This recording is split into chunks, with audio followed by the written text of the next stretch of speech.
بسم اللہ الرحمن الرحیم۔ دوستوں اور ساتھیوں، میں ہوں شہزاد چودھری مارگلا نیوز کے ساتھ۔ امید ہے بخیر ہوں گے، خوش و خرم ہوں گے۔ بنگلہ دیش میں نئے وزیر اعظم طارق رحمان کی حلف برداری کی تقریب میں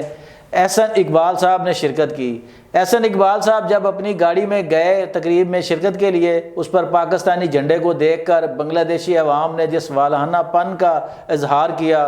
وہ بہت ہی خوش آئند ہے کہ پاکستان اور بنگلہ دیش کے درمیان کئی غلط فہمیاں تھیں اور پچھلے کئی دنوں سے کچھ عرصے سے بنگلہ دیش اور انڈیا کے تعلقات جو ہیں وہ انتہائی خراب ہیں۔ اس کی وجہ کیا ہے کہ وہاں پہ جو بھارت مخالف حکومت ہے وہ اس وقت ہے، اور جو بھارتی لابی تھی وہ وہاں سے فرار ہو کر انڈیا میں پناہ گزین ہو چکی ہے۔ بنگلہ دیش نے ایک اور بڑا جھٹکا دیا ہے انڈیا کو۔ یہ سب کیا ہے اور کس طرح ہو رہا ہے، اس کے پاکستان اور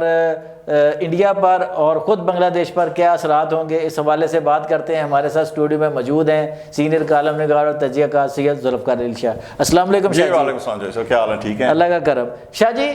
پاکستان اور بنگلہ دیش میں سرد مہری کا ایک بڑا طویل دور گزرا ہے نا، آپ کو پتہ ہی ہے۔ اس کے بعد پھر برف پگھلنا شروع ہوئی، حسینہ واجد کی گورنمنٹ ختم ہوئی اور عبوری حکومت میں بھی بہت اچھے تعلقات رہے۔ پھر اب نئی گورنمنٹ آ گئی ہے، احسن اقبال صاحب گئے، ہم نے دیکھا کہ ان کا بڑا والہانہ استقبال کیا گیا اور پبلک کی طرف سے پاکستانی وزیر اور پاکستانی پرچم کو جو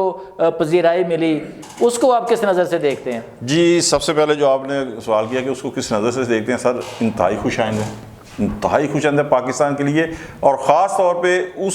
صورتحال میں کہ جب ایک طویل عرصہ جو ہے وہ حسینہ واجد کی گورنمنٹ کے اندر پاکستان دشمنی کو جو ہے نا وہ پروان چڑھایا گیا، ٹھیک ہے۔ حتیٰ کہ آپ یہ دیکھیں کہ پاکستان بنگلہ دیش کا جو میچ ہوتا تھا تو اس کے اندر بھی جو بنگلہ دیشی جو تماشائی ہوتے تھے وہ پاکستان سے کوئی محبت کا اظہار نہیں کرتے تھے، ٹھیک ہے۔ لیکن اب جب کہ حسینہ واجد صاحبہ جو ہے وہ جناب ہندوستان کی پناہ میں چلی گئی ہیں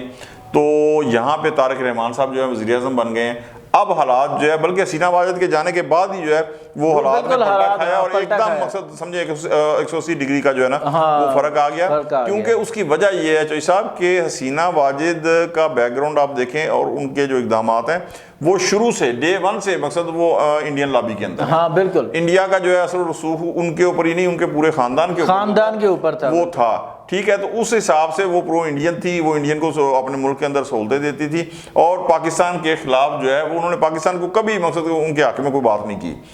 حسینہ واجد نے، بلکہ پاکستان ہمیشہ حسینہ واجد کے دور میں بنگلہ دیش کے ساتھ تعلقات کے حوالے سے مشکلات کا شکار رہا ہے۔ تو اب طارق رحمان صاحب جو وزیر اعظم بنے ہیں تو چاہیے صاحب ایک چیز دیکھیں کہ طارق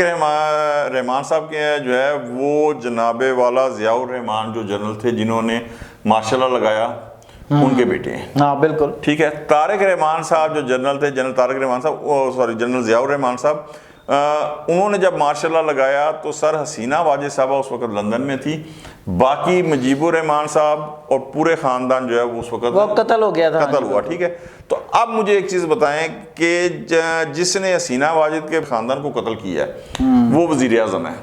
تو سر دونوں خاندان، ان کا بیٹا وزیر اعظم ہے، تو سر دونوں کے اندر جو ہے وہ مقصد جسے کہتے ہیں نا کہ اٹھ کتے دا ویر 36 کا آنکڑا، تو سر وہ دشمنی ہے ایک قسم کی، صحیح سر یہ بالکل وہی ہے نا صورتحال کے مقصد سیاست سے بڑھ کے، یعنی کہ سیاست سے بڑھ کے جو ہے نا وہ ہے۔ تو اگر انڈیا جو ہے وہ حسینہ واجد کو پناہ دیتا ہے، وہ اس کے ساتھ بالکل VIP مہمان کے طور پہ سلوک کرتا ہے، تو سر پھر as a prime minister Tariq Rahman ان کی وزارت عظمیٰ کے دور میں آپ یہ تصور بھی نہیں کر سکتے کہ انڈیا کے ساتھ جو ہے بنگلہ دیش کے اچھے تعلقات ہوں گے۔ اچھا پاکستان، اب دیکھیں نا جیسے بنگلہ دیش نے اعلان کیا کہ وہ انڈیا جا کے T20 ورلڈ کپ کا میچ نہیں کھیلے گا اور پاکستان اس کے ساتھ کھڑا ہو گیا، پھر کچھ دوست ممالک بیچ میں آ گئے اور آ کے معاملہ برل و حل ہو گیا کہ بنگلہ دیش نے بھی کہا کہ نہیں ٹھیک ہے آپ میچ کھیلیں، یعنی کہ اب اس طرح کی قربت ہے کہ جس طرح اگر ہم مثال کے طور پہ کبھی متحدہ ہندوستان پاکستان تھا، مشرقی پاکستان، مغربی پاکستان، اگر وہ نہیں بات تو دونوں ملکوں کے جو تعلقات ہیں آپ ان میں اس طرح کی گرم جوشی دیکھ رہے ہیں مستقبل میں کہ ایک طرح سے کنفیڈریشن ٹائپ کی کوئی چیز ہو؟ جی میں بالکل اس طرح کی گرم جوشی دیکھ رہا ہوں، بلکہ میں آپ کو بتاؤں بنگلہ دیش نے جب کہا تھا کہ ہم انڈیا میں جا کے میچ نہیں کھیلیں گے گے. تو پورا انڈین میڈیا جو تھا وہ اس نے مقصد پروپیگنڈا کیا کہ یہ بنگلہ دیش جو کچھ بھی کر رہا ہے یہ پاکستان کی ایما کے اوپر کر رہا ہے, پاکستان کے کہنے پہ کر رہا ہے. اور اس کے بعد جوئی صاحب پھر میں آپ کو ایک چیز بتاؤں کہ یہاں جب آیا آئی سی سی کے جو نائب صدر تھے وہ آئے, تو سر بنگلہ دیش کے بھی بورڈ کے جو صدر تھے وہ بھی آئے, تو ساری بات چیت ہوئی اور پاکستان نے سر سٹینڈ لیا بنگلہ دیش کے حق میں, اور بنگلہ دیش کو پھر کچھ ایونٹ دلائے ہیں, ٹھیک ہے. تو یہ سارا کچھ کیا, پھر بنگلہ دیش کے بورڈ نے کہا ہے کہ جی آپ ٹھیک ہے آپ میچ کھیلیں, اس کے بعد پاکستان یعنی بنگلہ دیش کو کے مطالبات منوائے ہیں پاکستان نے انٹرنیشنل کرکٹ کونسل سے, سر جی آئی سی سی سے. اچھا شاہ جی, یہ جو ابھی میں نے شروع میں کہا تھا کہ ایک اور جھٹکا دیا ہے بنگلہ دیشی نئی حکومت نے, وہ بھی ذرا ناظرین کے گوش گزار کریں کہ نئی حکومت نے آتے ہوئے کون سا جھٹکا دیا ہے. سر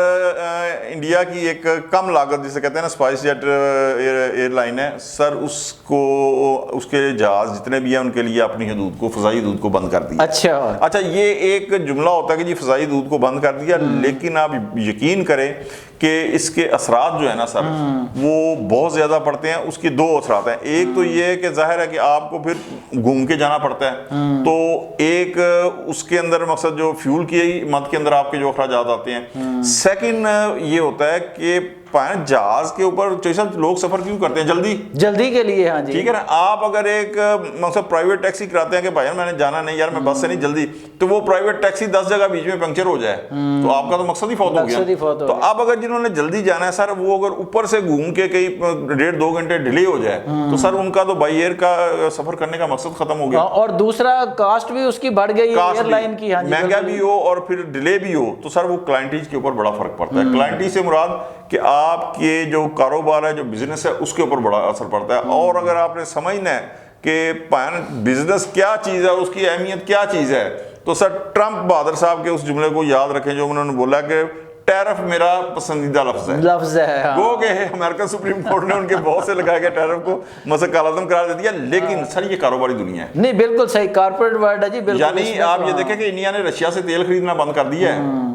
کس وجہ سے کہ ادھر ہاں ٹیرف اس نے ڈبل ٹرپل کر دیا. یہ جو ہے نا کہ فضائی حدود بند کر دی سر, یہ ایک جملہ ہے لیکن اس کے اثرات یعنی کہ یہ عمل چھوٹا نہیں ہے, یہ جملہ تو ایک چھوٹا سا ہی ہے. ہاں نا سر جی, اس کے بہت زیادہ جو ہے نا وہ مقصد بڑے اثرات جو ہے نا وہ پڑتے ہیں ایئر لائن کے اوپر بھی, اس کی اکانومی کے اوپر بھی, اور بحیثیت مجموعی انڈیا کی اکانومی کے اوپر بھی جو ہے نا پڑتے ہیں سر جی. جی دوستوں اور ساتھیوں, یہ تھے سید ذوالفقار علی شاہ, جنہوں نے اس وقت صورتحال جو بنگلہ دیش اور بھارت کے درمیان ہے, اور خاص کر جس میں پاکستان بھی بڑا اہم کردار کا حامل ہے, اس پہ بڑی تفصیل کے ساتھ روشنی ڈالی. اچھا صاحب سوری آپ نے ایک جو میں اس پہ بات کرنا بھول گیا, کنفیڈریشن کے حوالے سے آپ نے ایک بات کی تھی, تو یقین کریں کہ دلی خواہش تو میری بھی ہے. اچھا میری بھی ہے, کیونکہ ظاہر ہے مسلم ممالک ہے, اور مقصد پاکستان جب بنا تھا ہاں جی بالکل ایک ہی تھے, تو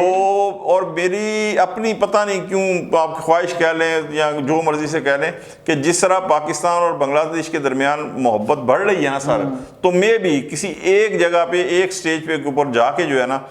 سر اس طرح تو نہیں جو مسد سکوتے ڈھاکہ سے پہلے تھا, لیکن شاید جس طرح آپ نے کہا نا کہ کنفیڈریشن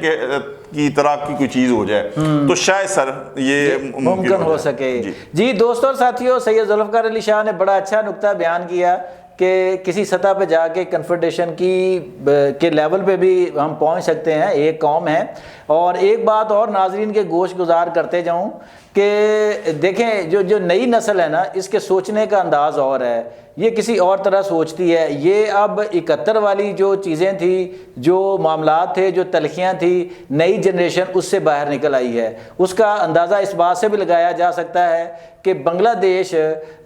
کی زبان جو ہے وہاں بنگلہ زبان بولی جاتی ہے, لیکن اردو کو قومی زبان کا درجہ دیا گیا تھا جب پاکستان بنا. اس وقت آج اس آنے والی عید الفطر پہ اردو زبان کی ایک پاکستانی فلم آگ لگے بستی میں, جی ہاں پاکستانی فلم ایک طویل عرصے کے بعد بنگلہ دیش میں ریلیز ہو رہی ہے. یہ بڑی اہم ترین بات ہے کہ اب پاکستان اور بنگلہ دیش کی قربتیں جو ہیں وہ اس لیول پر بڑھ رہی ہیں کہ پاکستانی فلمیں وہاں ریلیز ہونا شروع ہو گئی ہیں. تو شاہ جی کی یہ بات سچ ثابت ہو سکتی ہے کہ آج نہیں، کل نہیں، تو پرسوں نہیں، تو پھر ہم ایک قوم کی طرح اکٹھے ہو کر ایک نقطہ نظر لے کر دنیا میں آگے بڑھیں. آج تک کے لیے اتنا ہی. اپنا اور اپنے گرد و نواح کا بہت خیال رکھیے گا. اللہ نگہبان.